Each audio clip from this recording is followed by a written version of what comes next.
My boyfriend stole my money to take another woman on vacation. When I confronted him, he rolled his eyes and said, "Relax, you'll get over it." His friends mocked me. She called me pathetic. But few days later, he was screaming on my voicemail and begging me. Felix and I have been together for just over 3 years. We don't live together officially, but he stays at my place most nights since his apartment is a 40-minute drive from his job, and mine is only 15 minutes away. We've talked about moving in together for real next year when my lease is up. At least, that was the plan. We're both pretty average financially. We split most expenses when we go out, take turns paying for groceries, and generally have what I thought was a fair financial arrangement. I've been saving up for the past year and a half for a security deposit and first month's rent on a better place when we move in together. It wasn't a ton of money, about $2,800, but it represented a lot of small sacrifices. Packing lunches instead of buying them, skipping Starbucks, taking on a few extra weekend shifts when they were available. Last Friday, I went to transfer some money from my savings to my checking account to cover my car insurance payment. I opened my banking app and nearly dropped my phone. My savings account balance was $267, not $2,800 plus it should have been. I immediately thought there was some kind of mistake or that my account had been hacked. I called the bank in a panic, and after going through security questions, the representative pulled up my recent transaction. There had been a withdrawal of $2,550 3 days earlier. I hadn't made that withdrawal. The rep asked if anyone else had access to my account, and that's when my stomach dropped. Felix knows my phone password. I've never hidden it from him. We've always had an open phone policy. He's seen me enter my banking app password before. I never thought he would. I thanked the bank rep and hung up, then checked the security features on the app. The withdrawal had been made in person at a branch across town using my ID, except I hadn't been to that branch in months. Felix must have taken my driver's license from my wallet while I was in the shower or sleeping. I tried calling Felix, but it went straight to voicemail. I texted him asking where he was and if we could talk. He replied a few hours later saying he was out with the guys and would be back tomorrow. Something felt off about the whole thing. I spent the night tossing and turning, trying to come up with any explanation other than the obvious. Maybe there was an emergency he hadn't told me about.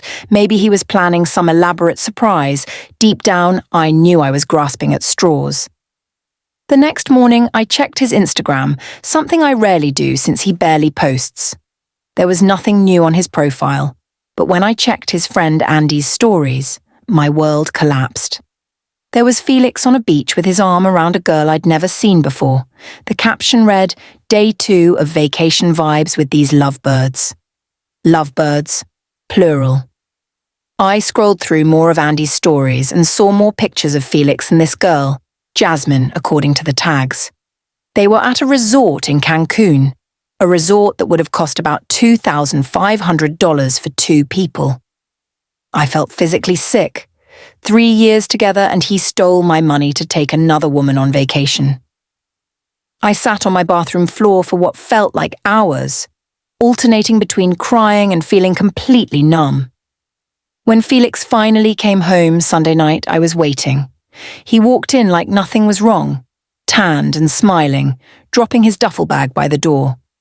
He greeted me casually and tried to kiss me, but I stepped back and confronted him about where he'd really been. At first, he tried to stick with his story about hanging out with the guys, but when I showed him Andy's Instagram stories, his demeanor changed completely. Not to embarrassment or shame, just annoyance, like I'd caught him in a minor lie about eating the last cookie, not betraying our entire relationship. He didn't even deny taking the money. He claimed it was a last-minute thing and that Jasmine had won tickets but needed someone to go with her. He said he was going to pay me back eventually, as if that made it okay. When I pointed out that he could barely cover his half of groceries most weeks, he got defensive. The part that really floored me was when he tried to downplay the theft by saying it wasn't like he'd taken my rent money. It was just sitting there. I reminded him that it was our future apartment money that I'd been saving for over a year, and he had the audacity to laugh and say, We weren't going to find anything decent for just $2,800 anyway. When I asked if Jasmine was his girlfriend, he hesitated just long enough for me to know the truth before denying it. He claimed she was just a friend, but we all know friends don't go on romantic beach vacations together. Throughout the whole confrontation, he was so dismissive, grabbing a beer from the fridge, telling me he didn't want to fight about it, acting like I was making a big deal out of nothing. When I called him out for stealing and cheating, he looked me dead in the eyes and said, "Relax, you'll get over it." That's when I knew. This wasn't a mistake or a one-time lapse in judgment. This was who he was, someone who could steal from me, cheat on me, and then tell me to get over it, like I was being unreasonable. I told him to get out of my apartment. He tried to argue, saying his place was far away and he had work in the morning. I told him that was his problem, and he should have thought about that before stealing my money and cheating on me. As he was leaving, he had the nerve to mutter that I was being impossible and making a big deal out of nothing. His parting shot was telling me to keep the drama because Jasmine wouldn't act like this. After he left, I collapsed on the couch, shaking. I've spent the last 2 days in a fog, trying to process everything. I blocked him after receiving several texts accusing me of overreacting and needing to calm down so we can talk like adults. I called out sick from work yesterday and today I've barely eaten. I keep checking my bank account, hoping somehow the money will reappear, even though I know it won't. I don't know what to do now. Part of me wants to report the theft to the police, but we've been together for 3 years. Despite everything, the thought of him getting arrested makes me feel sick. But then I remember the look on his face when he told me to get over it, and I feel a different kind of sick. I called the bank again this morning, but since he had access to my ID and knew my passwords, they said it would be considered unauthorized use rather than fraud, and my best option would be to pursue it as a civil matter. I'm changing all my passwords, getting a new bank account, and planning to get my locks changed tomorrow. I don't think he'd try to come back, but I don't know who he is anymore, so I can't be sure. I don't even know what I'm asking for here.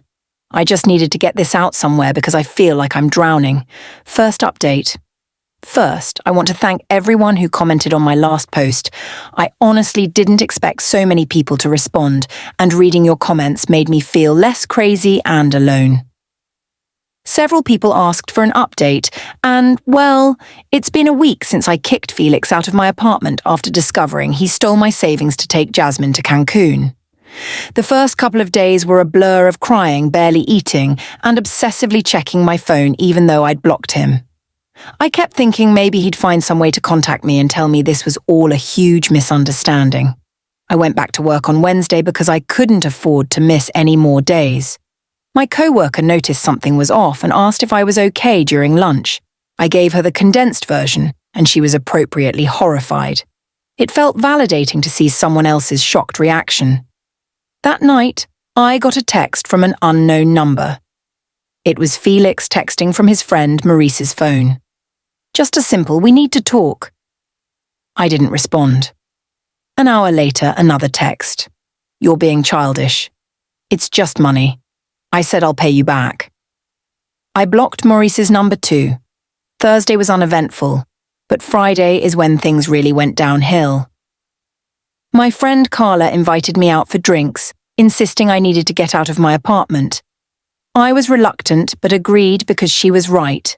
I'd been alternating between work and hiding under my blankets, watching TikTok. We went to this bar downtown that has trivia on Fridays. I was actually starting to feel almost normal for the first time all week, laughing at Carla's terrible guesses during the music round. Then I went to the bathroom, and when I came back, I froze. Felix was there with Andy, Maurice, and 3 other guys from his friend group. They were at a table across the room and hadn't seen me yet.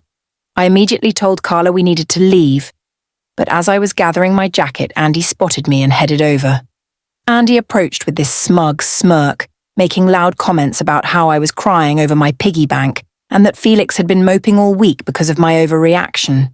According to him, it wasn't like Felix spent my money on drugs. It was just a vacation with a hot girl, and any guy would have done the same. I tried to stand my ground, reminding him that Felix had stolen from me, but Andy just rolled his eyes dramatically. By this point, Felix had noticed the commotion and was heading over with Morris and the others, effectively blocking our path to the door. Felix acted so casual, like we were bumping into each other at the grocery store. He kept insisting I needed to unblock him so we could sort this out. When I firmly stated there was nothing to sort out, he stole my money and cheated on me. Maurice and the other guys started snickering. Felix's defense was pathetic. He admitted taking the money without asking was wrong, but claimed it wasn't stealing because we're together, and what's yours is mine. He insisted Jasmine was just a friend, and that it wasn't a romantic vacation because Andy and Maurice were there too. It was a group thing. When I pointed out that Andy's Instagram literally called them lovebirds, Andy mumbled something about it being just a joke. That's when I heard a female voice behind me, and my humiliation reached a whole new level. It was Jasmine, asking if I was the one having a meltdown over a few dollars. When I tried to explain he stole my saving, she looked me up and down with this pitying expression and called me pathetic for being. This worked up over $2,000. I corrected her that it was actually $2,550 and had taken me over a year to save. Her response? She threw her head back and laughed, saying that was even sadder. I looked at Felix, waiting for him to defend me or tell her to back off. Instead, he was staring at the floor with a small smile playing at the corners of his mouth. That's when it hit me. He'd told them all about this. They'd been laughing about it, about me. The girl who was stupid enough to get her money stolen, who was pathetic enough to be upset about it. Carla, bless her, announced we were leaving and pushed past Morris. As we walked away, I heard more laughter behind us, and Jasmine made sure I heard her telling Felix he dodged a bullet by not being with someone that financially unstable. I made it outside before the tears started. Carla hugged me while I tried to pull myself together, then ordered an Uber to take us back to my place. In the car, she told me Felix and his friends were always jerks, and she never understood what I saw in him. Back at my apartment, Carla stayed over. We ordered pizza, opened a bottle of wine, and she let me vent. I showed her the texts Felix had sent from Morris's phone, and she helped me block a few more numbers I hadn't thought of. The next morning, I woke up to an Instagram DM from Jasmine. I almost didn't open it, but curiosity got the better of me. The message confirmed my worst fears. She and Felix had been seeing each other for months. He'd been telling her that we were basically broken up and just roommates. She claimed finding out he stole my money was gross, but wanted me to know the whole truth that this didn't start with Cancun. I took a screenshot and then blocked her too. Months. Months. All those late nights, working, the weekends he was helping his buddy move, the mysterious phone calls he'd take outside. It all made sense now. I showed Carla the message when she woke up. She wasn't surprised, pointing out that men like Felix don't suddenly decide to steal and cheat. They work up to it. We spent Saturday making a plan. First, I called my landlord and explained the situation, asking if I could change the locks. Since Felix wasn't on the lease, they agreed to send someone Monday morning. Then I went to my bank and opened a completely new account at a different bank, transferring what little money I had left. I changed all my passwords, set up two-factor authentication on everything. Carla helped me go through my apartment, gathering anything Felix had left behind into a box. It wasn't much. Some clothes, a toothbrush, a few video games. Nothing worth fighting over. Sunday morning, I woke up feeling different. Not better exactly, but clearer. The humiliation from Friday night still stung, but underneath it was something else. Anger. Not the hot, reactive kind from when I first found out, but something colder and more focused. They thought I was pathetic. Fine, let them think that. But I wasn't going to just curl up and disappear. I spent Sunday cleaning my apartment top to bottom, throwing out things that reminded me of Felix, rearranging furniture. It sounds silly, but it felt like reclaiming my space. I also made a budget plan to rebuild my savings. It would take time, but I'd done it before. This morning, the locksmith came and changed my locks. I felt a weight lift off my shoulders knowing Felix couldn't just walk in anymore. I went to work, and when I checked my phone during lunch, I had 3 missed calls from Felix, not from another number, but his actual number. I must have missed one when I was blocking people. I listened to the voicemail he left. His tone had changed completely from Friday night. He sounded worried, almost panicked, saying we needed to talk because Jasmine was saying some crazy stuff that wasn't true, or at least not all of it. He ended with, "I miss you." I deleted it without calling back. When I got home from work, there was a small envelope that had been slipped under my door. Inside was $300 in cash and a note starting to pay you back. Can we please talk? $500 out of $2,550. And he thought that would fix things? I'm not sure what his game is now. Maybe Jasmine dumped him after finding out he's a thief.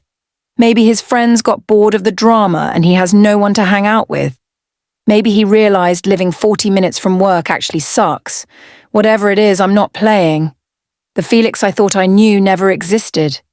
The real Felix stole my money, cheated on me for months, let his friends mock me and stood by while his other girlfriend called me pathetic.